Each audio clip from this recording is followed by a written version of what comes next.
Shalom, everyone, from the Integral House of Israel.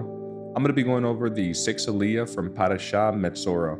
I'll be reading today from the book of Leviticus, chapter 15, verse 16 through 28. And I'll also be reading from the book of Luke, chapter 8, verse 42 through 48.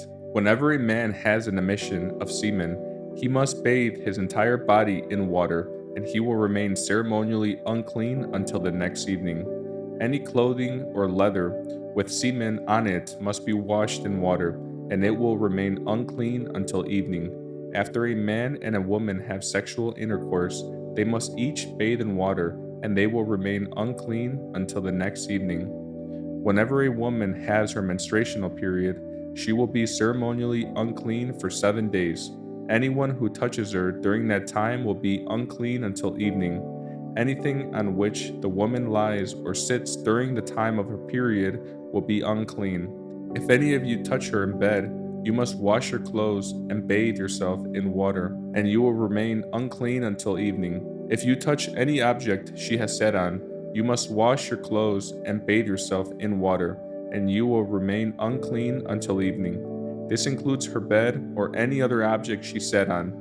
You will be unclean until evening if you touch it. If a man has sexual intercourse with her and her blood touches him, her menstruational impurity will be transmitted to him. He will remain unclean for 7 days, and any bed on which he lies will be unclean.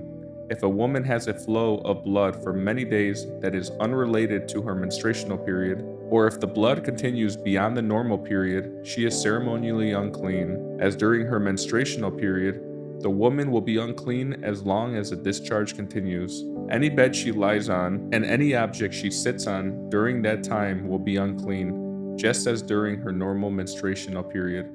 If any of you touch these things, you will be ceremonially unclean. You must wash your clothes and bathe yourself in water, and you will remain unclean until evening. When the woman's bleeding stops, she must count off 7 days, then she will be ceremonially clean. Next, I'll be reading from the book of Luke, chapter 8, verse 42 through 48. His only daughter, who was about 12 years old, was dying. As Yeshua went with him, he was surrounded by the crowds. A woman in the crowd had suffered for 12 years with constant bleeding, and she could find no cure. Coming up behind Yeshua, she touched the fringe of his robe. Immediately, the bleeding stopped. "Who touched me?" Yeshua asked.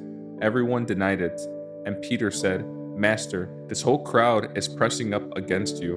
But Yeshua said, "Someone deliberately touched me, for I felt healing power go out from me." When the woman realized that she could not stay hidden, she began to tremble and fell to her knees in front of him. The whole crowd heard her explain why she had touched him and that she had been immediately healed.